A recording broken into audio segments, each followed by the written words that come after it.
সম্মানিত ভাইয়েরা, আমি আপনাদের মাঝে ছোট্ট একটা হাদিস আলোচনা করে আপনাদের নিকট থেকে দোয়া চেয়ে বিদায় হওয়ার চেষ্টা করব ইনশাআল্লাহ। হাদিসটি হচ্ছে, মহানবী সাল্লাল্লাহু আলাইহি ওয়াসাল্লাম বলেছেন যে যখন হাসরের ময়দান কায়েম হয়ে যাবে, সেই হাসরের ময়দানে মানুষের মাথার এক হাত উপরে থাকবে সূর্য। যেই দিন সূর্যের তাপে মাটি পুড়ে তামা হয়ে যাবে, আমরা সকলে বলি নাউযুবিল্লাহ। সেই কঠিন হাসরের ময়দানে আল্লাহ রাব্বুল আলামিনের আরশে আজিমের ছায়া ছাড়া আর কোনো ছায়ার ব্যবস্থা থাকবে না।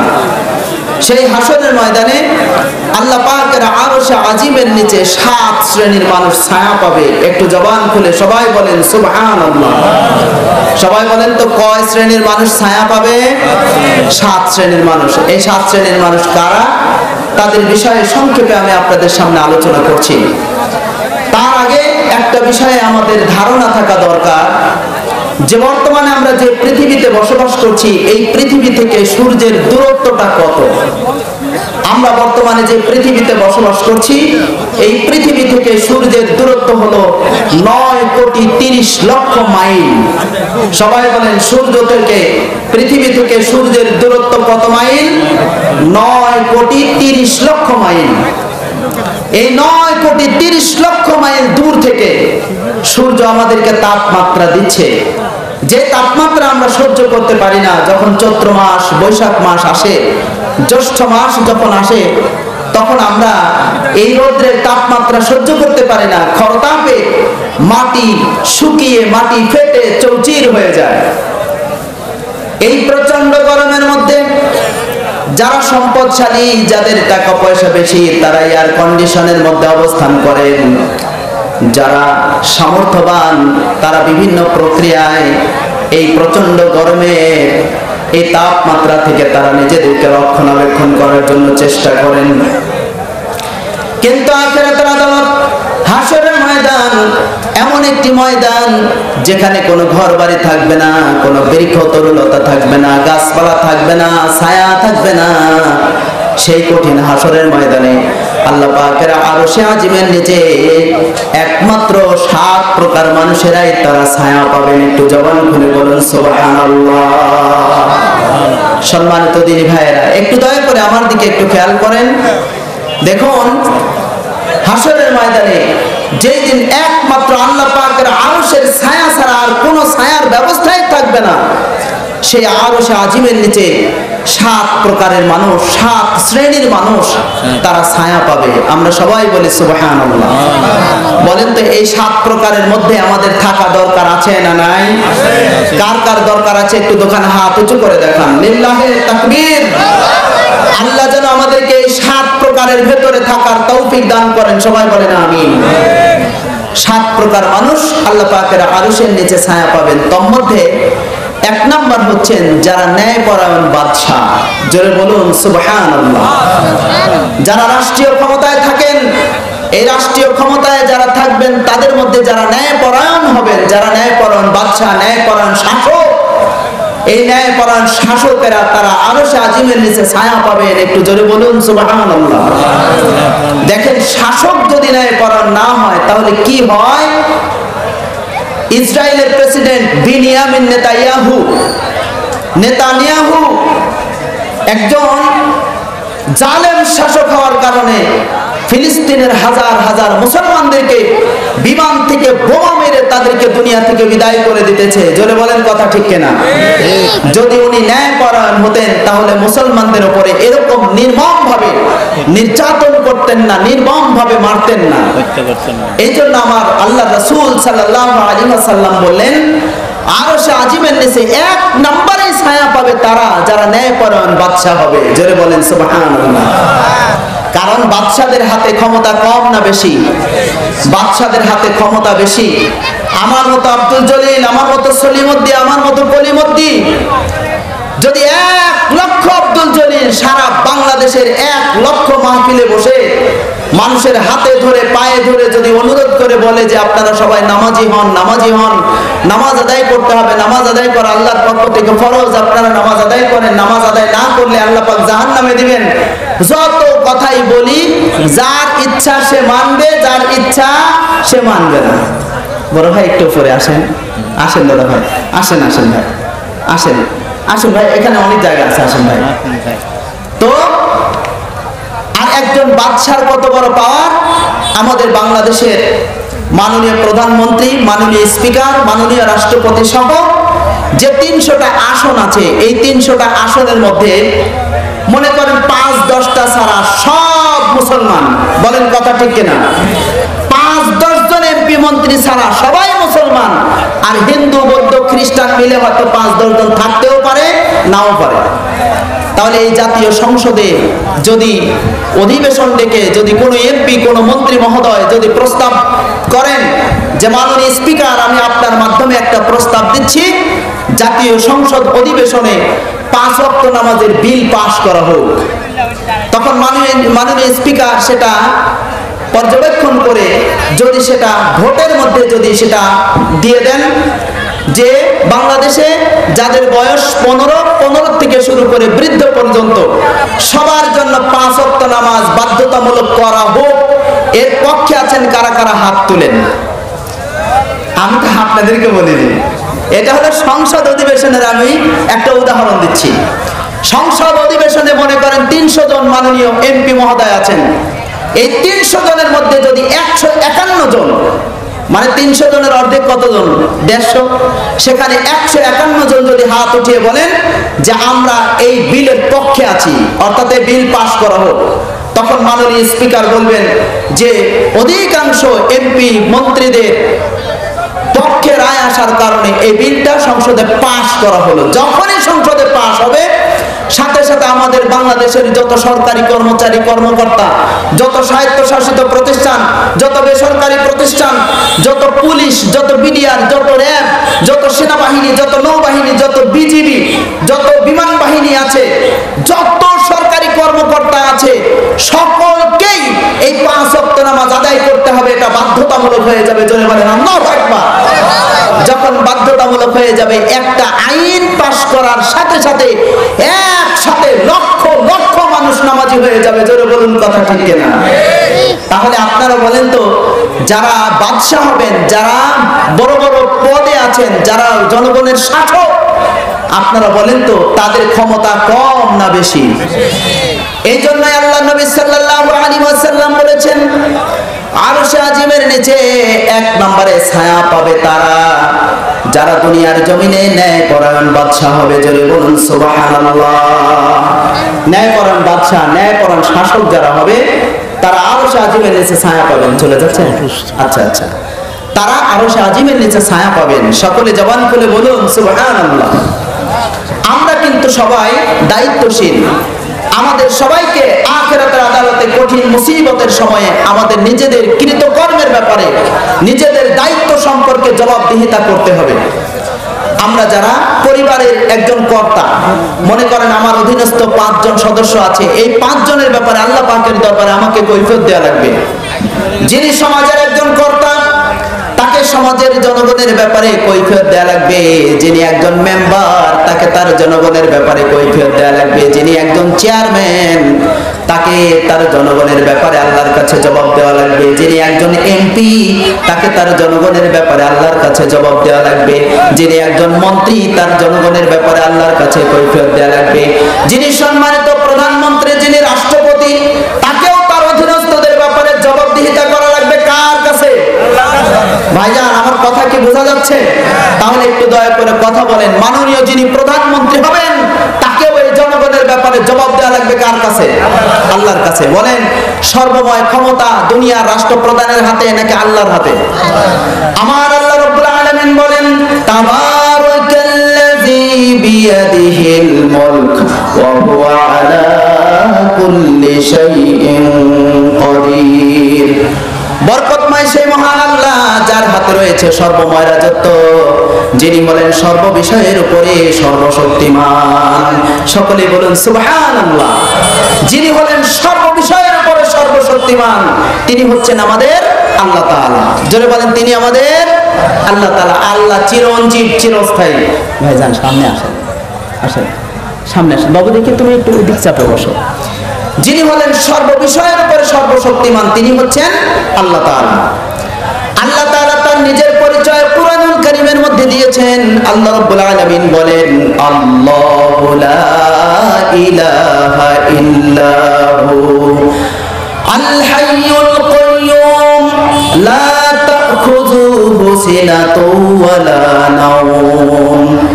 আল্লাহ আল্লাহ লা ইলাহা ইল্লাহু, তিনি ব্যতীত আর কোনো ইলাহ নাই, মাবুদ নাই, উপাস্য নাই।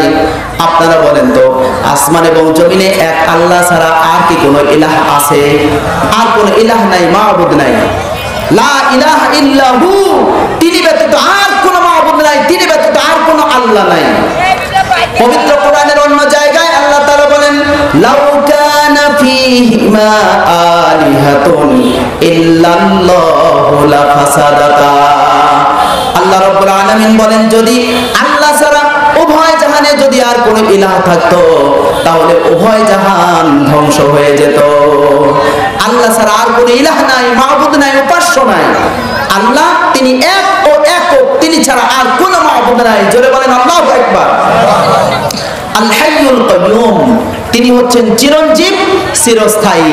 জবান খুলে সবাই বলেন সুবহানাল্লাহ। আল্লাহ হচ্ছেন চিরঞ্জীব, আল্লাহ হচ্ছেন চিরস্থায়ী। আমরা মানুষ, আমরা ক্ষণস্থায়ী, আমাদের মৃত্যু আছে। কেউ বা 10 বছর, কেউ বা 20 বছর, কেউ বা 50-100 বছর, কেউ বা 150 বছর বাঁচেন।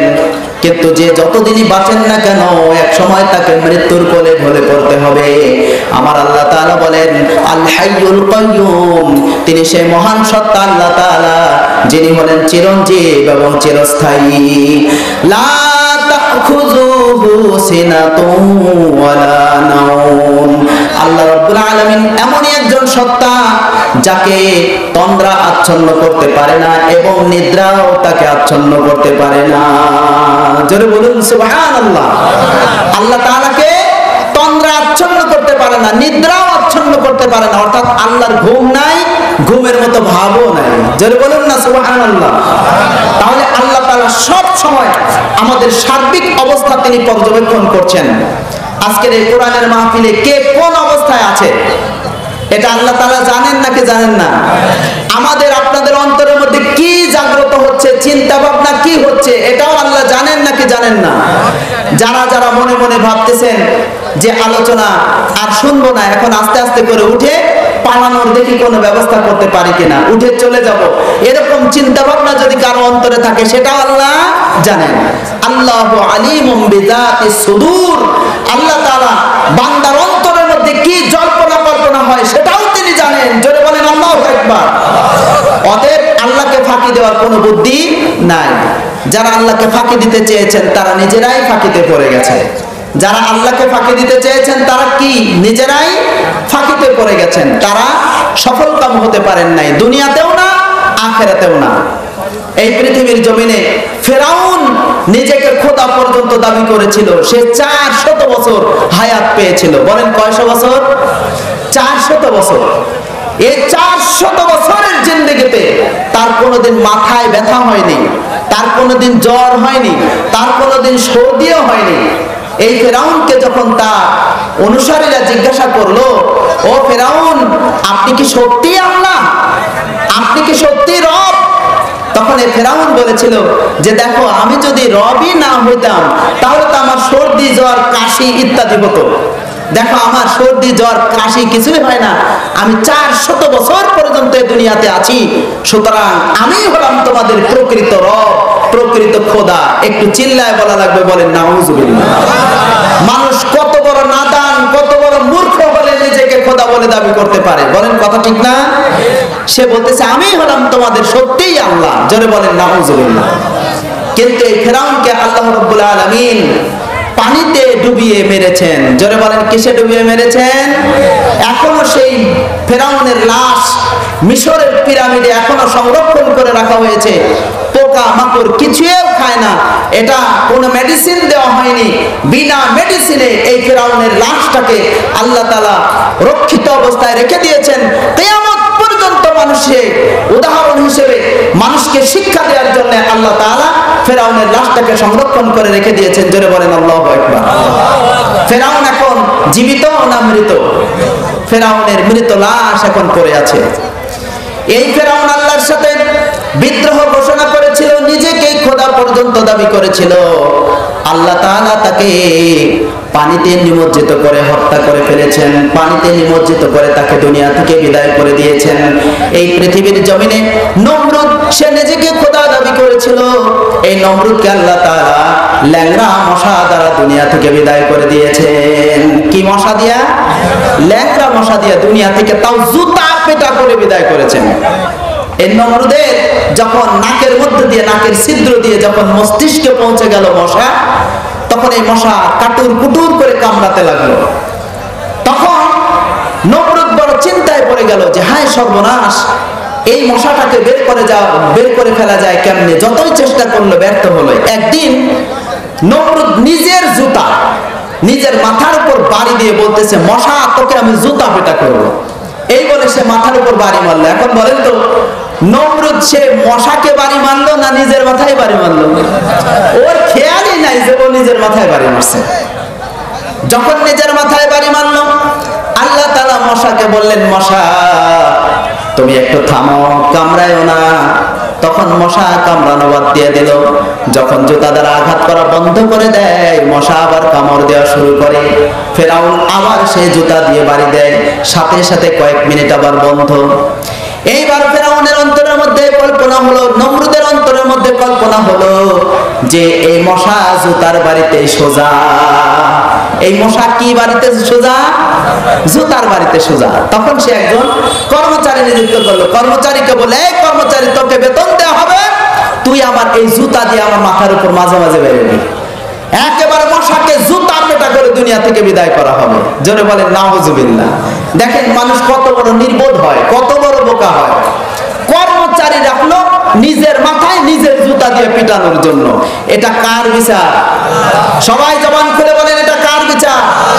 এই দুনিয়াতে যারা ক্রমান্বয়ে আল্লাহর সাথে নাফরমানি করবে, তাদেরকে আল্লাহ পাক জুতা পেটা করে দুনিয়া থেকে বিদায় করে দেবেন। জোরে বলেন কথা ঠিক না? আমেরিকার প্রেসিডেন্ট একসময় ছিল ডব্লিউ বুশ। এই ডব্লিউ বুশ আফগানিস্তানের হাজার হাজার মুসলমানদেরকে মেরেছে, ইরাকের হাজার হাজার মুসলমানদেরকে মেরেছে। একটা সাংবাদিক সম্মেলনে যখন সে বক্তব্য দিতেছিল, একজন সাংবাদিক দুইটা জুতা দিয়ে একেবারে বুশের বরাবর আঘাত করেছিল। বিভিন্ন মিডিয়ায় আমরা নিজের চোখে এগুলো দেখেছি। বলেন দেখি নাই? তাহলে নমরুদকেও আল্লাহ তাআলা, আপনার বুশকেও আল্লাহ তাআলা জুতা পেটা খাওয়াইছেন। জুতা শরীরে লাগলে যে সে জুতা পেটা হলো, আর না লাগলে যে জুতা পেটা হলো না, এটার কি কোনো কথা আছে? একজন চোর পকেট মার বাজারের মধ্যে গিয়ে পকেট মার দিতে গিয়ে ধরা পড়েছে। তখন ওই পকেট মারকে এলাকার লোকজন কিল ঘুষি যা ইচ্ছা তা মেরেছে। মারার পরে নদীতে নিয়ে গেছে, নৌকার উপরে গিয়ে যত দূর পেরেছে বৈঠা লগি দিয়ে পিটায়া আধা মরা করছে। আধা মরা করার পর দেখলো যে এই চোরটা যদি মারা যায় তাহলে তো আমাদের আসামি হওয়া লাগবে। তখন ওই চোরটাকে ছেড়ে দিয়েছে। চোরটা তখন বাজারের মধ্যে দিয়ে আসতেছে আর ল্যাংড়াচ্ছে। মানুষ জিজ্ঞাসা করলো, কি ভাই তুমি ল্যাংড়াও কেন, কি হয়েছে তোমার? তখন বলতেছে, ভাই অল্পের জন্য অপমান হয়নি। তো কি জন্য অপমান হয়নি? তো বলতেছে, কিল ঘুষি মারছে তাতেও অপমান হয়নি, লগি বৈঠা দিয়ে পিটাইছে তাও অপমান হয়নি, যদি পানিতে চুবাইতো তাহলে অপমান হইত। দেখছেন কিরকম নির্বোধ? এই পৃথিবীর জমিনে যারা আল্লাহর সাথে নাফরমানি করে তাদের ওইরকম হুঁশ ফেরে না। যতক্ষণ পর্যন্ত তাদের উপর আল্লাহর গজব না আসে ততক্ষণ তাদের হুঁশ ফেরে না। জোরে বলেন কথা ঠিক না? আমার সম্মানিত দিন দরদি মুসলিম ভাইরা, আল্লাহর নবী আখিরি জামানার পয়গম্বর সাল্লাল্লাহু আলাইহি ওয়াসাল্লাম বলেছেন, হাশরের ময়দানে যেদিন একমাত্র আল্লাহ পাক আরশে আজিমের ছায়া ছাড়া কোনো ছায়ার ব্যবস্থা থাকবে না, সেই আরশে আজিমের নিচে এক নাম্বার ছায়া পাবেন তারা যারা ন্যায়পরায়ণ বাদশা হবেন, যারা ন্যায়পরায়ণ বিচারক হবেন। জোরে বলুন সুবহানাল্লাহ। আমাদের সবাইকে আল্লাহ তাআলা যেন ন্যায়পরায়ণ হওয়ার তৌফিক দান করেন। সকলে জবান করে বলেন আল্লাহুম্মা আমিন। আরো একটু জবান করে সবাই বলেন না ভাই, আল্লাহুম্মা আমিন। আপনারা কি আজকের এই কোরআনের মাহফিলে বসে ঠকে গেছেন ভাই? তাহলে আপনাদের মন খারাপ কেন? অনেক আল্লাহর বান্দারা তারা চলে গেছে, যেভাবে জোয়ারের পানিতে এসেছিল জোয়ারের পানিতে চলে গেছে। তো যারা দানাদার তারা এখানে দেবে বসে আছেন। এই যে বর্তমানে আমাদের বাংলাদেশে আলুর চাষ হচ্ছে। কিসের চাষ? আলু। আলু যখন পরিপক্ক হবে তখন এই আলু জমিন থেকে উঠানো হয়। আলু জমিন থেকে উঠানোর পরে মোটা একটা চালনার মধ্যে তোলা হয়, চালনার মধ্যে তুলে এইভাবে ঝাঁকি দেওয়া হয়, ছোট ছোট আলুগুলো আলাদা হয়ে যায়, বড় বড় গুলো চালনার উপরে থাকে। এগুলোর দাম কম না বেশি? জোরে বলা লাগবে, বলেন কম না বেশি? কতগুলো ব্যক্তিরা চালনার ফাঁকা দিয়ে বের হয়ে চলে গেছে। আর যারা দানাদার, যারা দামি, আল্লাহ পাক তাদেরকে কোরআনের মাহফিলে কবুল করেছেন। একটু চিল্লায় বলা লাগবে, বলেন আল্লাহু আকবার। আমরা সৌভাগ্যবান, জোরে বলা লাগবে, বলেন আমরা কি? আমরা সৌভাগ্যবান। কিভাবে? পবিত্র কোরআনুল কারীমে আল্লাহ তাআলা বলেন, কুল হাল ইয়াস্তাবিল্লাযীনা ইয়া'লামুনা ওয়াল্লাযীনা লা ইয়া'লামুন। আল্লাহ তাআলা বলেন, নবী গো আপনি বলে দেন, যারা জানে আর যারা জানে না তারা কি সমান? যারা জানে আর যারা জানে না তারা কি সমান? তারা কখনো সমান নয়। জোরে বলুন আল্লাহু আকবার। তারা কখনো সমান নয়। যারা কোরআনের মাহফিলে বসেছেন আর যারা বসেন নাই তারা সমান নয়। আল্লাহর অনেক বান্দারা এখনো দোকানপাটে ঘুরছে, রাস্তায়, দোকানে, বিভিন্ন জায়গায় তারা এলোপাতাড়ি ভাবে সময় নষ্ট করে দিতেছে। অথচ হাদিস শরীফে এসেছে, মাজলিসু ফিকহিন খায়রুম মিন ইবাদাতি 60 সানা। ইলমে দ্বীন শিক্ষার একটা মজলিস 60 বছর ইবাদতের চেয়েও উত্তম। একটু জোরে বলেন সুবহানাল্লাহ। ইলমে দ্বীন শিক্ষার একটা মজলিস 60 বছর ইবাদতের চেয়ে উত্তম। অনেকে মনে মনে ভাবতেছেন যে হুজুর 60 বছর ইবাদতের চেয়ে উত্তম, 60 বছর ইবাদত করা তো কোনো ব্যাপারই না। এটা মুখে বলা যতটুকু সহজ, 60 বছর ইবাদত করা ততটা সহজ নয়। একজন আল্লাহর বান্দা সারা দিন, অর্থাৎ ফজরের নামাজের পর থেকে শুরু করে সারা দিন, মাগরিবের নামাজের পর থেকে আবার ফজর পর্যন্ত সারা রাত, এইভাবে সারা দিন সারা রাত যদি 5 ওয়াক্ত নামাজ, নফল নামাজ, কোরআন তেলাওয়াত, তাসবিহ, তাহলিল, জিকির, আজকার, এর মাধ্যমে যদি দিন রাত 24 ঘন্টা সময় কাটিয়ে দেয়, এমনি ভাবে এক সপ্তাহ কাটিয়ে দিল, এক মাস কাটিয়ে দিল, এক বছর কাটিয়ে দিল, তাহলে 365 দিনে মাত্র এক বছর হয়। এমনি ভাবে এক বছর করতে করতে সুদীর্ঘ 60 বছর একটানা ইবাদত করলে আল্লাহ তাআলা যেই সওয়াব দিবেন, যদি আল্লাহর কোন বান্দা এবং বান্দি কোরআনের বৈঠকে, ইলমে দ্বীন শিক্ষার একটা মজলিসে যদি বসে, আল্লাহ তাআলা তার আমলনামায় 60 বছর ইবাদতের চাইতেও বেশি সওয়াব দিয়ে দিবেন। একটু জোরে বলুন সুবহানাল্লাহ। আরো একটু জবান খুলে বলতে হবে, বলেন আল্লাহু আকবার। এখন বলেন, এই সওয়াবের বৈঠক থেকে আপনারা কি উঠে যাবেন? উঠে যাওয়া যাবে না। থাকবেন কারা কারা? দুইটা হাত উঁচু করে দেখান। লিল্লাহি তাকবীর। আল কোরআনের আলো, হাত নামান। আল কোরআনের আলো ঘরে ঘরে আছে তো? আল কোরআনের আলো আর ঘরে ঘরে নাই। এখন আল কোরআনের আলোর পরিবর্তে টেলিভিশন আর মোবাইলের আলো দিয়ে ঘর ভরপুর হয়ে গেছে। কথা ঠিক না ভাই? ও ভাই, বর্তমানে 2023 সাল, যখন 1999 সন, তখন আমি দাখিল পরীক্ষা দিয়েছি, দাখিল পাস করেছি। ওইদিকে হলে 1, এই হলো 24। এই 24 বছর আগে আমি যখন দাখিল পরীক্ষার্থী ছিলাম, আমার টেবিলের উপরে বিভিন্ন বই পুস্তক সাজানো থাকতো। আল্লাহর মহান কুদরত, সবার উপরে রেখে দিতাম পবিত্র কোরআনুল কারীম। আলহামদুলিল্লাহ, সব বইয়ের উপরে থাকতো কোরআন। ফজরের নামাজ আদায় করে আগে কোরআন তেলাওয়াত আরম্ভ করতাম। মনে মনে নিয়ত করেছি, এক পারার 4 ভাগের 1 ভাগ, অর্থাৎ সিকি পারা তেলাওয়াত করব। এইভাবে সিকি পারা তেলাওয়াত করতে গিয়ে কোরআনুল কারীমের মহব্বত অন্তরের মধ্যে জাগ্রত হয়ে যায়। তখন মনে মনে ভাবলাম, হাফ পারা পড়ব। কয় পারা? হাফ পারা। হাফ পারা পড়ার পরে অন্তর শান্তি হয় না। তারপরে মনে করলাম যে 1 পারার 4 ভাগের 3 ভাগ পড়ব। 4 ভাগের 3 ভাগ পড়লাম, তারপরে মনে শান্তি লাগে না। বললাম পুরা 1 পারা পড়ব। তখন পুরা 1 পারা পড়লাম। পুরা 1 পারা কোরআনুল কারীম তেলাওয়াত করার পরেও মনে শান্তি লাগে না। মনে হলো সূরা ইয়াসিন একবার যদি তেলাওয়াত করি 10 খতম কোরআন তেলাওয়াতের সওয়াব আল্লাহ দিবেন। তখন সূরা ইয়াসিন একবার পড়লাম, সূরা আর রহমান একবার পড়লাম, সূরা ওয়াকিয়া একবার পড়লাম, সূরা মুলক একবার পড়লাম, সূরা মুজাম্মিল একবার পড়লাম। এমনি করতে করতে কোরআনুল কারীম তেলাওয়াত করতে করতে এত ভালো লাগতে শুরু করলো, অন্যান্য বই পুস্তক পড়া বাদ দিয়ে সব সময় কোরআনুল কারীম পড়তে মনে ভালো লাগে। এই অন্তরের মধ্যে মুহাব্বত তৈরি করে দেওয়ার মালিক কে? আল্লাহ। 1999 সনের কথা। ফজরের নামাজ আদায় করার পর যখন মসজিদ থেকে বের হতাম, রাস্তা দিয়ে মুসল্লি ভাইদেরকে সঙ্গে করে নিয়ে যখন আস্তে আস্তে হেঁটে হেঁটে আসতাম, ডানের বাড়ি থেকে বামের বাড়ি থেকে বিভিন্ন ঘরের মধ্যে থেকে কোরআনুল কারীমের তেলাওয়াতের আওয়াজ শোনা যেত। এই বাড়ি থেকে মহিলারা তেলাওয়াত করতেছে গুনগুন করে, পাশের বাড়ি থেকে একজন মুরব্বী তেলাওয়াত করতেছে গুনগুন করে, এই কোরআন তেলাওয়াতের শব্দ শোনা যেত। 1999 সন আর বর্তমান হলো 2023 সন। আমি আপনাদেরকে চ্যালেঞ্জ করে বলতে পারি, এই বিলদহর বাজার থেকে আপনারা এই গটিয়া রাস্তার দিকে চলে আসবেন, ডানে বামে যত বাড়ি আছে, ফজরের নামাজের পর আপনারা পায়চারি করবেন, হাঁটাহাঁটি করবেন, মনে হবে যে রাত 3টা বাজে নিশুতি পড়ে গেছে। কথা ঠিক কিনা? ফজরের নামাজের পরে নিশুতি পড়ে গেছে, কোন বাড়ির থেকে কোরআন তেলাওয়াতের আওয়াজ আর শোনা যায় না। হ্যাঁ, ব্যতিক্রম 2-1টা বাড়ি থেকে আসতেও পারে, নাও পারে। তাহলে আল কোরআনের আলো ঘরে ঘরে নাই, ঘরে ঘরে মোবাইলের আলো আর টেলিভিশনের আলো দেয়া ঘরটা নষ্ট হয়ে গেছে।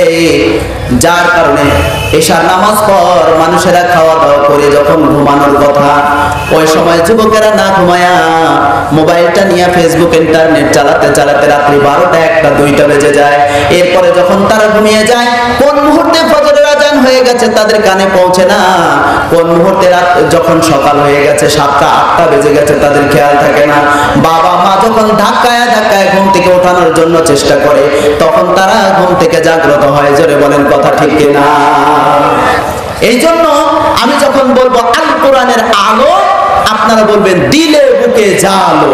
আল কোরআনের আলো, আরো জোরে বলা লাগবে, আল কোরআনের আলো, লিল্লাহে তাকবীর। তাহলে আল কোরআনের আলো যদি আমাদের অন্তরের মধ্যে আমরা জ্বালাতে পারি, তাহলে ঈশার নামাজের পর খাওয়া দাওয়া করে আর আমরা মোবাইল টিপবো না। জোরে বলেন ইনশাআল্লাহ। মোবাইল না টিপে নীরবে ঘুমিয়ে যাব, যাতে ফজরের সময় আমরা জাগতে পারি। আমার সম্মানিত দিনী ভাইয়েরা, আল্লাহর নবী আখিরি জামানার পয়গম্বর সাল্লাল্লাহু আলাইহি ওয়াসাল্লাম বলেছেন, যারা ন্যায়পরায়ণ বাদশা হবে, যে ন্যায়পরায়ণ শাসক যারা হবে, তারা আরশে আজিমের নিচে ছায়া পাবে। 2 নাম্বার হলো ওই ব্যক্তিকে আল্লাহ তাআলা আরশে আজিমের নিচে ছায়া দান করবেন, যার যৌবনকাল আরম্ভ হয়েছে ইবাদতের মধ্য দিয়া। যার যৌবন আরম্ভ হয়েছে ইবাদতের মধ্য দিয়ে। বুখারী এবং মুসলিম শরীফের হাদিস আমি আপনাদের সামনে বলছি। আমাদের মধ্যে সম্মানিত যে কলিজার টুকরো সন্তানরা আছে, যাদের বয়স 7 বছর, হাদিসে এসেছে তোমরা তোমাদের সন্তানদেরকে 7 বছরে নামাজ শিক্ষা দাও, 8 বছরে নামাজ শিক্ষা দাও, 9 বছরে নামাজ শিক্ষা দাও। যখন তাদের বয়স 10 বছর হয়ে যাবে, তখন যদি তারা নামাজ আদায় না করে, প্রয়োজনে তাদেরকে শাসন করো, প্রয়োজনে তাদেরকে বেত্রাঘাত করো। আল্লাহ রাসূল এই অনুমতি প্রদান করেছেন। অতএব যারা 7 বছর বয়সে নামাজ পড়ে, 8 বছরেও নামাজ পড়ে, 9 বছরেও নামাজ পড়ে, 10 বছরেও নামাজ পড়ে, 11 বছরেও নামাজ পড়ে, রোজা রাখে, 12 বছরেও নামাজ পড়ে, রোজা রাখে, 13 বছরেও নামাজ পড়ে, রোজা রাখে, 14 বছরেও নামাজ পড়ে, রোজা রাখে, 15 বছরেও নামাজ পড়ে, রোজা রাখে। এমনি করতে করতে ইবাদতের মধ্য দিয়া যখন তাদের দাড়ি মুছ গজায়া যাবে, মা বোনদের যখন ঋতুস্রাব দেখা দিবে, তখন এই যে যৌবনকাল আরম্ভ হয়ে গেল, গোটা যৌবনকাল যে ব্যক্তি ইবাদতের মধ্যে কাটায়া দেয়, আল্লাহ রাসূল বলেছেন ওই ব্যক্তিকে আল্লাহ রাব্বুল আলামিন আরশে আজিমের নিচে ছায়া দান করবেন। একটু জোরে বলুন সুবহানাল্লাহ। আবারও জোরে বলা লাগবে, বলেন সুবহানাল্লাহ। এজন্য যৌবনের গুরুত্ব বড়, অত্যন্ত গুরুত্বপূর্ণ। যৌবনের গুরুত্ব আল্লাহর কাছে অনেক বেশি। আমার সম্মানিত দিনী ভাইয়েরা, সম্মানিত মুরব্বী বাবাজিরা, পর্দার অন্তরালের মা বোনেরা, যখন হাসরের ময়দান কায়েম হয়ে যাবে, প্রত্যেক ব্যক্তিকে 4টি প্রশ্নের সম্মুখীন হতে হবে। এই 4টি প্রশ্নের জবাব না দেওয়া পর্যন্ত তাকে 1 কদম পর্যন্ত সামনে আগাতে দেওয়া হবে না, পেছনেও পেছাতে দেওয়া হবে না, 1 কদম পর্যন্ত তাকে নড়াচড়া করতে দেওয়া হবে না। 1 নম্বর প্রশ্ন করা হবে, বলো বান্দা তোমার সারাটা জীবন তুমি কোন কাজে ব্যয় করেছো? 2য় নম্বর প্রশ্ন করা হবে, বলো বান্দা তোমার যৌবনকাল তুমি কোন কাজে ব্যয় করেছো? 3 নম্বর প্রশ্ন করা হবে, বলো বান্দা তোমার অর্থ সম্পদ তুমি কোন পথে উপার্জন করেছো, আর অর্জিত অর্থ সম্পদ তুমি কোন কাজে ব্যয় করেছো? আর 4 নম্বর প্রশ্ন করা হবে, বলো বান্দা তোমার সাধ্য এলেম অনুযায়ী কতটুকু আমল করে চলেছো। এই 4টি প্রশ্নের মধ্যে একজন মানুষের জন্ম থেকে মৃত্যু পর্যন্ত সারা জীবনের সমস্ত বিষয় উল্লেখ করা হয়েছে। জোরে বলেন কথা ঠিক কিনা? সারা জীবনের সব কথা উল্লেখ করা হয়েছে। অতএব এই সারা জীবনের মধ্যে সবচেয়ে গুরুত্বপূর্ণ সময় হলো যৌবনকাল। এই জন্য আল্লাহ নবী সাল্লাল্লাহু আলাইহি ওয়াসাল্লাম বলেছেন, ওই ব্যক্তিকে আল্লাহ তাআলা আরশে আজিমের নিচে ছায়া দান করবেন যে ব্যক্তির যৌবনকাল আরম্ভ হয়েছে ইবাদতের মধ্য দিয়া। জোরে বলেন সুবহানাল্লাহ। 3 নাম্বার, ওই ব্যক্তিকে আল্লাহ রাব্বুল আলামিন আরশে আজিমের নিচে ছায়া দান করবেন যার দিল থাকবে মসজিদের সঙ্গে লটকানো। জোরে বলেন আল্লাহু আকবার। কি থাকবে মসজিদের সাথে? দিল, অন্তর থাকবে মসজিদের সঙ্গে। আমরা ছোটবেলা ক্লাস 2 এর একটা বইতে আমরা পড়েছি, গল্পের বইতে পড়েছি যে একটা বড় নদী, নদীর ধারে একটা জাম গাছ, ওই জাম গাছে থাকে একটা বানর, আর ওই নদীতে বসবাস করে একটা কুমির। এই বানর আর কুমিরের সাথে খুব বন্ধুত্ব গড়ে ওঠে। একদিন কুমির ওই জাম গাছের নিচে এসে পথ পেতে বসে থাকে। বানরকে ডেকে বলে, ভাই বানর, আমার বাড়িতে তোমার দাওয়াত। তখন বানর বলে, ঠিক আছে, তোমার বাড়িতে আমি যাব। কিভাবে যাব? বলতেছে, তুমি নেমে আসো, আমার পিঠে চড়ে বসো, আমি তোমাকে আমার বাড়িতে নিয়ে যাব।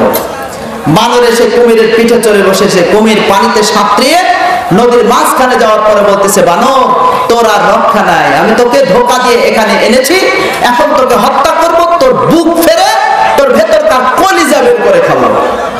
তখন বানর ডেকে বলতেছে, ভাই কুমির, এ কথা তুমি আগে বলো নাই কেন? আমি আমার কলিজা জাম গাছে রেখে আসছি। তখন কুমির বলতেছে, তাহলে এখন উপায় কি? বলতেছে, উপায় হলে একটাই, তুমি যদি আমার কলিজাই খেতে চাও তাহলে আমাকে একটু কষ্ট করে ওই জাম গাছের কাছে নিয়ে যাও। কুমির যখন জাম গাছের কাছে নিয়ে আসছে, বানর এক লাফে জাম গাছের উপর উঠতেছে আর বলতেছে যে, তোর মতো প্রতারকের সাথে আমার আর কোনো বন্ধুত্ব নাই। আচ্ছা, এখন আপনারা বলেন, এই বানরের কি কলিজা জাম গাছে রেখে গেছিল? কলিজা রেখে যায়নি, এটা তার চালাকি ছিল। এই কঠিন বিপদের হাত থেকে বাঁচার জন্য সে এই কৌশল অবলম্বন করেছে। জোরে বলা লাগবে, বলেন আল্লাহু আকবার। তো আল্লাহ রাসূল সাল্লাল্লাহু আলাইহি সাল্লাম বললেন যে 3 নম্বরে ওই ব্যক্তিকে আল্লাহ পাক আরশে আজিমের নিচে ছায়া দান করবেন যার দিল থাকবে মসজিদের সঙ্গে লটকানো। এর অর্থটা কি? এর অর্থ হচ্ছে, যে ব্যক্তি ফজরের নামাজ মসজিদে গিয়ে আদায় করেছেন, জোহরের নামাজ পড়ার জন্য যার মন কাঁদে, জোহরের আজান হওয়ার সাথে সাথে যে ব্যক্তি পবিত্রতা অবলম্বন করে মসজিদে চলে যায়, জোহর পরে চলে এসেছেন, আসর পড়ার জন্য মন কাঁদে, আসর পড়েছেন, মাগরিব পড়ার জন্য মন কাঁদে, মাগরিব পড়েছেন, ঈশা পড়ার জন্য মন কাঁদে, ঈশা পড়েছেন, ফজর পড়ার জন্য মন কাঁদে। এমনি ভাবে 5 ওয়াক্ত নামাজ যারা গুরুত্ব সহকারে মসজিদে গিয়ে আদায় করবে, হাদিস শরীফের বর্ণনা অনুযায়ী ওই ব্যক্তির দিল মসজিদের সঙ্গে লটকানো। জোরে বলেন সুবহানাল্লাহ। ওই ব্যক্তির দিল মসজিদের সঙ্গে লটকানো, এটা হাদিস দ্বারা প্রমাণিত। ভাইজান ভালো আছে তো? সম্মানিত দিনী ভাইয়েরা, এই জন্য আমাদের মসজিদের সাথে সম্পর্ক রাখা দরকার। জবান খুলে সবাই বলেন, মসজিদের সাথে সম্পর্ক রাখা দরকার আছে না নাই?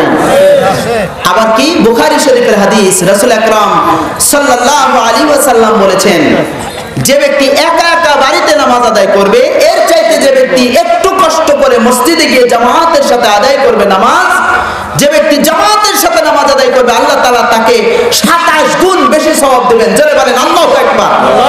কয় গুণ? 27 গুণ। তার মানে বাড়িতে যদি 27 রাকাত পড়া হয়, যে সওয়াব পাওয়া যাবে, মসজিদে গিয়ে 1 রাকাত পড়লে সেই সওয়াব। বাড়িতে 27 ওয়াক্ত নামাজ আদায় করলে যে সওয়াব পাওয়া যাবে, মসজিদে গিয়ে 1 ওয়াক্ত নামাজ আদায় করলে সেই সওয়াব আল্লাহ তাআলা তার আমলনামায় দিয়ে দিবেন। জোরে বলেন আল্লাহু আকবার। তাহলে মসজিদে আসা যাওয়া করলে, মসজিদের সাথে সুসম্পর্ক রাখলে আমাদের ক্ষতি না লাভ?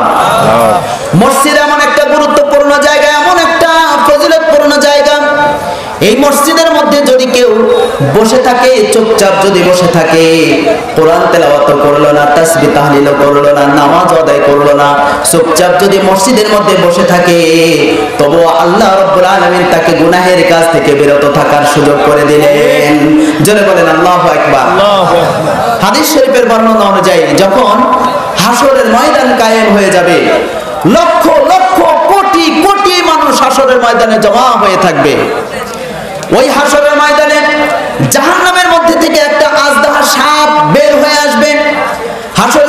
এসে হুঙ্কার ছাড়বে, তর্জন গর্জন করতে থাকবে। ওই সাপের হুঙ্কারে তর্জন গর্জনে সমস্ত হাসর ময়দানবাসীরা তারা থর থর করে কাঁপতে থাকবে। ওই সাপের বর্ণনা এসেছে, আল্লাহর নবী সাল্লাল্লাহু আলাইহি ওয়াসাল্লাম বলেছেন, ওই সাপটাকে যদি দাঁড় করিয়ে দেওয়া যায় তাহলে তার লেজ 7 তবক জমিনের নিচ পর্যন্ত পৌঁছে যাবে। আর ওই সাপটা যদি হা করে, তার এক ঠোঁট থাকবে সূর্য যেখানে উদয় হয় সেখানে, আর এক ঠোঁট থাকবে সূর্য যেখানে অস্তমিত যায় সেখানে। এত বড় সাপ হবে। ওই সাপের নাম হবে জারিস। সবাই বলেন সাপের নাম কি হবে? জারিস। ওই জারিস নামক সাপ হাসরের ময়দানে এসে এত জোরে তর্জন গর্জন করতে থাকবে, সমগ্র হাসর ময়দানবাসীরা তখন তারা থর থর থর থর করে কাঁপতে থাকবে। আল্লাহর হুকুমে জিবরাইল আলাইহিস সালাম আসবেন, জারিস নামক সাপকে জিজ্ঞাসা করবেন, ও জারিস, তুমি এই হাসরের ময়দানে কেন হুঙ্কার ছাড়তেছো, তর্জন গর্জন করতেছো, জানতে চাই। জারিস নামক সাপ জিবরাইল আলাইহিস সালামকে বলবেন, ও আল্লাহর ফেরেশতা জিবরাইল, আমি এই হাসরের ময়দান থেকে 5 প্রকার পাপীদেরকে কামড়ায়া তাদেরকে জাহান্নামের মধ্যে ফেলে দিতে চাই। জোরে বলা লাগবে, বলেন নাউজুবিল্লাহ। কয় প্রকার পাপীদেরকে? 5 প্রকার। হযরত জিবরাইল আলাইহিস সালাম বলবেন, ও জারিস, কোন কোন 5 প্রকার পাপীকে তুমি জাহান্নামে নিয়ে যেতে চাও? জারিস নামক সাপ বলবে, ও আল্লাহর ফেরেশতা জিবরাইল, 1 নাম্বার আমি বেনামাজীদেরকে কামড়ায়া জাহান্নামে ফেলে দেব। জোরে বলেন নাউজুবিল্লাহ। 1 নাম্বার কারা? যারা বেনামাজি। চিল্লায় বলা লাগবে, বলেন 1 নাম্বার কারা? যারা বেনামাজি। এখন বলেন আমাদের সমাজে, লিখে রাখেন, কালেকশনের সময় বলা হবে, আমাদের সমাজে নামাজীদের পরিমাণ বেশি না বেনামাজি? বেনামাজি। আমার সম্মানিত দিনী ভাইরা, আজকের এই পবিত্র কোরআন এবং হাদিসের আলোচনায় আল্লাহর কোন একজন বান্দা বান্দিরও যদি পরিবর্তন হয়, আমাদের চেষ্টা সাধনা সফল হয়ে যাবে ইনশাআল্লাহ। জিবরাইল আলাইহিস সালাম যখন জারিস নামক সাপকে বলবেন, ও জারিস নামক সাপ, তুমি কোন কোন 5 প্রকার পাপীকে কামড়ায়া জাহান্নামে নিয়ে যেতে চাও? জারিস নামক সাপ বলবে, ও আল্লাহর ফেরেশতা জিবরাইল, আমি 1 নম্বরে যারা বেনামাজি তাদেরকে কামড়ায়া জাহান্নামের মধ্যে ফেলে দিতে চাই। জোরে বলেন না নাউজুবিল্লাহ। 2 নাম্বার হলো বেযাকাতি। 2 নাম্বার কারা? বেযাকাতি, যাদের উপর যাকাত ফরজ হয়েছে অথচ ওই সম্পদের হিসাব করে যারা যাকাত দেয় না, এই সকল বেযাকাতীদেরকে জারিস নামক সাপ কামড়ায়া তাদেরকে দোজখের মধ্যে নিক্ষেপ করবে। জোরে বলেন নাউজুবিল্লাহ। বিস্তারিত কথা বলার সময় নাই। 3 নাম্বার হলো সুদখোর। জোরে বলেন 3 নাম্বার কারা? সুদখোর। এই সুদখোরের পরিমাণ, সুদখোরের সংখ্যা আমাদের সমাজে কমতেছে নাকি বাড়তেছে? আর এই সুদকে প্রচলন করে দেওয়ার কারণে, সুদকে প্রচলন করে দেওয়ার জন্য আমাদের দেশে শত শত এনজিও দাঁড়িয়ে গেছে। জোরে বলেন কথা ঠিক কিনা? ব্র্যাক, গ্রামীণ ব্যাংক, আশা, প্রশিকা, ঠেঙ্গামারা, চেঙ্গামারা, গাঁ, আরো যে কত রকমের, এটা আমি বলতেই পারবো না। এই সকল এনজিওর লোকেরা, এনজিওর বড় বড় অফিসারেরা, আমার সম্মানিত দিনী ভাইরা, পবিত্র কুরআনুল কারীমের সূরা বাকারার 275 নম্বর আয়াতে আল্লাহ রাব্বুল আলামিন বলেন, আল্লাযীনা ইয়াকুলুনার রিবা লা ইয়াকুমুনা ইল্লা কামা ইয়াকুমুল্লাযী ইয়াতাকাব্বাতুহুশ শাইতানু মিনাল মাস। আল্লাহ রাব্বুল আলামিন বলেন, যারা দুনিয়ার জমিনে সুদ খাবে এরা হাসরের ময়দানে ভূতে ধরা মানুষের মতো পাগল হয়ে উঠবে। একটু জোরে বলা লাগবে, বলেন নাউজুবিল্লাহ। যারা সুদের কারবার করবে এরা উন্মাদ হয়ে পাগল হয়ে হাসরের ময়দানে উঠবে। চিল্লায় বলা লাগবে, বলেন নাউজুবিল্লাহ। তাহলে বলেন সুদের কারবার করা যাবে? কারবার করা যাবে না। ভাই, জোরহাত করে অনুরোধ করলাম, আল্লাহর রাস্তায় যারা সুদের কারবারের সাথে জড়িত আছে, সুদের কারবার বন্ধ করে দেন। আল্লাহ যেন আমাকে সহ আপনাদের সবাইকে সুদের এই কঠিন পাপ থেকে যেন বিরত থাকার তৌফিক দান করেন। সবাই বলেন আমিন। জারিস নামক সাপ জিবরাইল আলাইহিস সালামকে বলবেন, 3 নম্বরে যারা সুদখোর তাদেরকে জাহান্নামের মধ্যে নিয়ে যেতে চাই। 4 নম্বরে যারা নেশাখোর। 4 নম্বরে যারা নেশাখোর। এই নেশার প্রাথমিক পর্যায় হচ্ছে বিড়ি সিগারেট। নেশার প্রাথমিক পর্যায়ে কি? বিড়ি সিগারেট, এটা দিয়ে শুরু হয়। এই একদিন দুই দিন বিড়ি খাইতে খাইতে বিড়ি খাওয়ার পরিমাণটা বেড়ে যায়। এক সময় অসৎ বন্ধুদের সংস্পর্শে মিলিত হয়ে এক সময় গাঁজার কলিকাতে টান মারে, তারপরে এক সময় ফেন্সিডিল, এক সময় ইয়াবা, আর যত রকমের নেশাজাত দ্রব্য আছে এই দ্রব্যগুলো পরবর্তীতে তারা পান করতে থাকে। জোরে বলেন কথা ঠিক কিনা? এই জন্য যারা নেশাখোর হবে তাদেরকে জারিস নামক সাপ কামড়ায়া জাহান্নামের মধ্যে নিক্ষেপ করবে। একটু চিল্লায় বলা লাগবে, বলেন নাউজুবিল্লাহ। কয়জন হলো? 4 শ্রেণী। এবার জারিস নামক সাপ জিবরাইল আলাইহিস সালামকে বলবেন, ও আল্লাহর ফেরেশতা জিবরাইল, 5ম নম্বরে আমি ওই সকল ব্যক্তিদেরকে জাহান্নামের মধ্যে ফেলে দিতে চাই যারা দুনিয়ার জমিনে মসজিদকে বৈঠকখানার মতো ব্যবহার করেছে।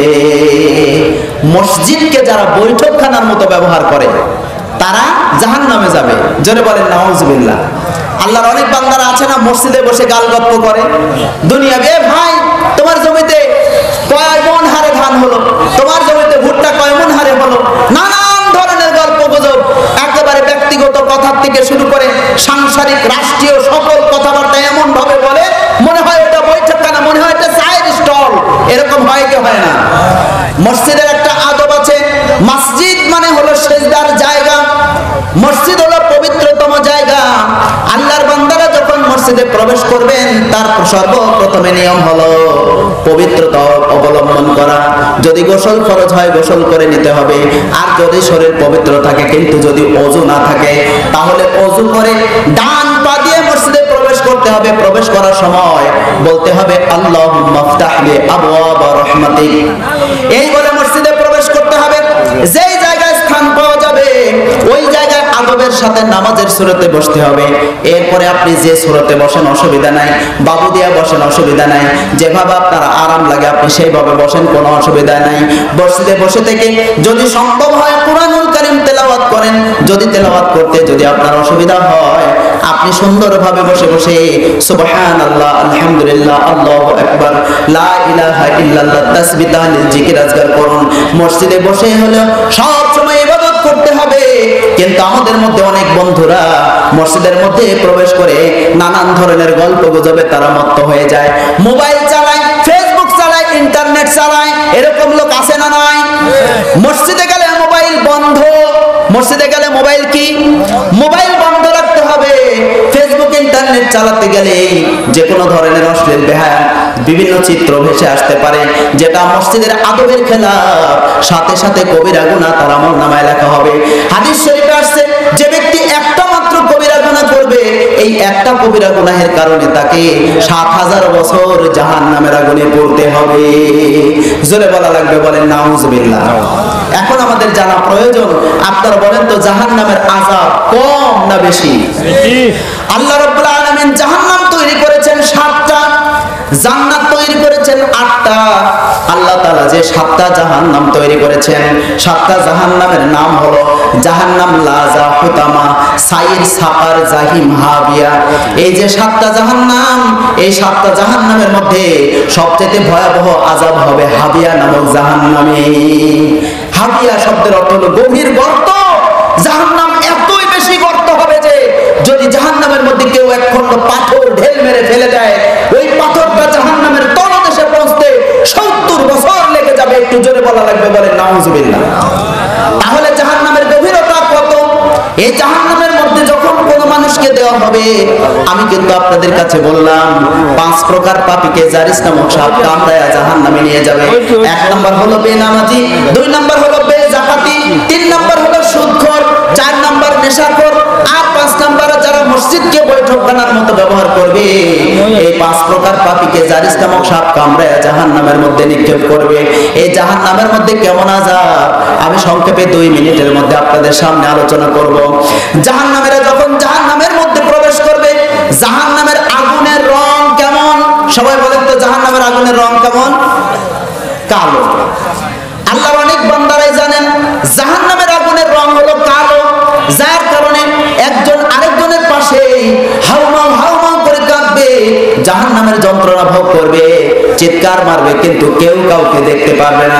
ভাই তার ভাইকে দেখতে পারবে না, বোন তার বোনকে দেখতে পারবে না, সন্তান তার বাবা মাকে দেখতে পাবে না, বাবা মা তার সন্তান কেউ দেখতে পাবে না। অথচ পাশাপাশি জাহান্নামের আগুনে দাউ দাউ করে জ্বলবে। জাহান্নামীরা যখন অত্যন্ত ক্ষুধার্ত হয়ে যাবে, আল্লাহ রাব্বুল আলামিনের দরবারে যখন তারা খাদ্য প্রার্থনা করবে, আল্লাহ তাআলা আযাবের ফেরেশতাদেরকে বলবেন, ও আযাবের ফেরেশতারা যাও আমার বান্দাদের জন্য উচিত শাস্তির ব্যবস্থা করে দাও। তখন জাক্কুম নামক এক ধরনের ফল এনে জাহান্নামীদেরকে যখন দেওয়া হবে, জাহান্নামীরা সেটা তাড়াহুড়া করে খাওয়া শুরু করে দেবে। তাদের মুখের মধ্যে কিছু অংশ যাবে, কিছু অংশ গলায় গিয়ে আটকে পড়ে যাবে, আর কিছু অংশ তাদের পেটের ভেতরে যাবে। গলায় যখন এই কাঁটাদার জাক্কুম নামক ফল আটকে যাবে, এই ফল তাদের গলার ভেতরেও যাবে না, অর্থাৎ নিচেও নামবে না, আবার তারা বের করেও দিতে পারবে না। তাদের যন্ত্রণা আরো হাজার হাজার গুণ বেড়ে যাবে।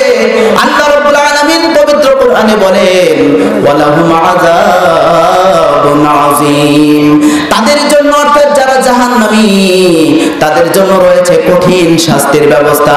তার মানে জাহান্নামীদের শাস্তি ক্রমান্বয়ে বাড়ানোই হবে। জোরে বলেন নাউজুবিল্লাহ। জাহান্নামের শাস্তি কমানো হবে না, ক্রমান্বয়ে বাড়াতেই থাকা হবে। একটু জোরে বলা লাগবে, বলেন নাউজুবিল্লাহ। এরপরে ওই ক্ষুধার্ত জাহান্নামীরা হাওমাও করে কাঁদতে থাকবে, আল্লাহর দরবারে দরখাস্ত পেশ করে বলবেন, আল্লাহ আমাদেরকে কেমন খাবারের ব্যবস্থা করে দিলেন, যে খাবার খাওয়ার সাথে সাথে আমাদের ক্ষুধার যন্ত্রণা আরো বেড়ে গেল, আমাদের শাস্তির পরিমাণ বেড়ে গেল। ও আল্লাহ দয়া করে আমাদের জন্য একটু পানির ব্যবস্থা করে দেন। আল্লাহ তাআলা আযাবের ফেরেশতাদেরকে বলবেন, ও আযাবের ফেরেশতারা জাহান্নামীদেরকে এমন উচিত শাস্তি দাও যে শাস্তিটা তারা আরো যেন অনুভব করতে পারে। তখন জাহান্নামের ফেরেশতারা একেবারে ফুটন্ত টকবগে পানি নিয়ে জাহান্নামীদের সামনে উপস্থিত করবে। তখন জাহান্নামীরা মরুভূমির তৃষ্ণার্ত উটের মতো তারা গরম পানি পান করে ফেলবে। ওইটা গরম না ঠান্ডা তারা তোয়াক্কা করবে না।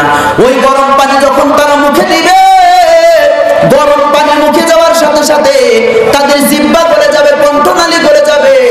আর যে সামান্য পানি তাদের পেটের ভেতরে প্রবেশ করবে, পেটের মধ্যে প্রবেশ করার সাথে সাথে পেটের নাড়ি ভুঁড়ি গলে গলে পেশাব পায়খানার রাস্তা দিয়ে নির্গত হতে থাকবে। জোরে বলেন নাউজুবিল্লাহ। জাহান্নামীরা হাওমাও করে কাঁদতে থাকবে, আল্লাহর দরবারে দরখাস্ত পেশ করে বলবেন, আল্লাহ আমাদেরকে দয়া করে এই কঠিন আযাবের হাত থেকে দয়া করে বাঁচাইয়া দেন। ওগো আল্লাহ দয়া করে আমাদের জন্য সামান্য একটু ঠান্ডা পানির ব্যবস্থা করে দেন। তখন আল্লাহর হুকুমে আযাবের ফেরেশতারা এমনই ঠান্ডা পানি তাদের সামনে এনে উপস্থিত করবে, তারা কল্পনাও করতে পারবে না যে এই পানিটা কত বড় ঠান্ডা। ওই ঠান্ডা পানি পান করার সাথে সাথে তাদের দাঁত উপড়ে যাবে, কণ্ঠনালী আটকে যাবে, আর যে পানিটুকু তাদের পেটের ভেতরে ঢুকবে, ওই পেটের ভেতরে ঢোকার সাথে সাথে পেটের গলন্ত নাড়িভুঁড়িগুলো জমাট বেঁধে যাবে, বরফের মতো হয়ে যাবে। জোরে বলেন নাউজুবিল্লাহ। জাহান্নামীরা সেদিন হাওমাও করে কাঁদতে থাকবে। আমার সম্মানিত দিন দরদি মুসলিম ভাই এবং বোনেরা, জাহান্নামীদের আযাব ক্রমান্বয়ে আল্লাহ তাআলা বাড়িয়ে দিতে থাকবেন, যার কারণে আমার আল্লাহ বলেন, ওয়ালাহুম আযাবুন আযীম, তাদের জন্য রয়েছে কঠিন পীড়াদায়ক শাস্তির ব্যবস্থা। একটু জোরে বলেন নাউজুবিল্লাহ। এখন বলেন তো, এই জাহান্নামে আমরা যেতে চাই নাকি চাই না? জাহান্নামে আমরা যেতে চাই না। কারা কারা যেতে চান না? দুখানা হাত উঁচু করে দেখান। লিল্লাহে তাকবীর। আল কোরআনের আলো দিলে বুকে জালো, আল কোরআনের আলো। এইবার বলবেন সংসদে জালো, আল কোরআনের আলো। লিল্লাহে তাকবীর। আলহামদুলিল্লাহ। আমরা কেউ জাহান্নামে যেতে চাই না, আমরা সবাই যেতে চাই আল্লাহর জান্নাতে। সবাই বলেন, আমরা যেতে চাই কোথায়? জান্নাতে। আমি যে আলোচনাটা আপনাদের সামনে করতেছিলাম, বুখারী এবং মুসলিম শরীফের হাদিস। মহানবী সাল্লাল্লাহু আলাইহি ওয়াসাল্লাম বলেছেন, আরশে আজিমের নিচে 7 প্রকার মানুষেরা ছায়া পাবে। 1 নাম্বার হলো ন্যায়পরায়ণ বাদশা। 2 নাম্বার হলো ওই যুবক যার যৌবন আরম্ভ হয়েছে ইবাদতের মধ্যে দিয়া। 3 নাম্বার ওই ব্যক্তি যার দিল থাকবে মসজিদের সঙ্গে লটকানো। আল্লাহ তাআলা তাদেরকে আরশে আজিমের নিচে ছায়া দান করবেন। জোরে বলুন সুবহানাল্লাহ। 4 নাম্বার, না আর 10-20 মিনিট একটু ধৈর্য ধরেন। 4 নাম্বার, আল্লাহ তাআলা তাদেরকে জান্নাতুল ফিরদাউস ফিরদাউসের মালিক তাদেরকে আরশ আজিমের নিচে ছায়া দান করবেন। চতুর্থ নাম্বার হলো ওই সকল ব্যক্তি যারা দান করেন অত্যন্ত গোপনে, ডান হাত দ্বারা দান করেন কিন্তু বাম হাত টেরও পায় না, এরকম গোপনে যারা দান করবে আল্লাহ তাআলা তাদেরকে আরশ আজিমের নিচে ছায়া দান করবেন। জোরে বলুন সুবহানাল্লাহ। 5 নাম্বার ওই ব্যক্তিকে আল্লাহ তাআলা আরশ আজিমের নিচে ছায়া দান করবেন যে ব্যক্তি কাউকে মহব্বত করে একমাত্র আল্লাহর সন্তুষ্টির জন্য, আবার কাউকে ঘৃণা করে আল্লাহর সন্তুষ্টির জন্য। অর্থাৎ যারা তাকওয়াবান, খোদাভীরু, পরহেজগার, আল্লাহওয়ালা, যারা আল্লাহর হুকুম মানে রাসূলের তরিকায় চলে তাদের সাথে মহব্বত রাখে, আর যারা আল্লাহর দুশমন, রাসূলের দুশমন, তাদের সাথে ঘৃণা পোষণ করে তাদের নিকট থেকে দূরে সরে থাকে, আল্লাহ রাসূল বলেছেন তাদেরকে আরশ আজিমের নিচে ছায়া দেওয়া হবে। জোরে বলেন সুবহানাল্লাহ। 6 নাম্বার ওই সকল ব্যক্তিদেরকে আল্লাহ তাআলা আরশ আজিমের নিচে ছায়া দান করবেন ওই সকল যুবক, যে সকল যুবকেরা এমনই যুবক যাদেরকে কোন উচ্চবংশীয় সুন্দরী মহিলা অন্যায় পাপের দিকে ডাকে, অথচ যে যুবক বলে আমি একমাত্র আল্লাহ তাআলাকে ভয় করি, এই বলে যে ব্যক্তি অন্যায় পাপ কাজ থেকে নিজেকে বিরত রাখবে, আল্লাহ রাসূল বলেছেন তাকে আরশ আজিমের নিচে ছায়া দান করা হবে। জোরে বলেন সুবহানাল্লাহ। 7 নাম্বার ওই সকল ব্যক্তিরা আরশ আজিমের নিচে ছায়া পাবেন যারা নিজের অপরাধের কথা স্মরণ করে, গুনাহের কথা স্মরণ করে গভীর রাত্রি জেগে ইবাদতের মধ্যে মশগুল হয়, আর দু চোখের পানি ফেলে ফেলে আল্লাহর দরবারে কান্দে, নিজেদের অতীত অপরাধের কথা স্মরণ করে আল্লাহর কাছে যারা তওবা করে, আর চোখের পানি ফেলে ফেলে যারা কান্নাকাটি করে, আল্লাহ পাকের আরশ আজিমের নিচে ওই সকল ব্যক্তিরা ছায়া পাবেন। একটু জোরে বলা লাগবে, বলেন সুবহানাল্লাহ। আরো একটু জোরে বলেন সুবহানাল্লাহ। তাহলে আমরা সবাই আরশ আজিমের নিচে থাকতে চাই নাকি চাই না?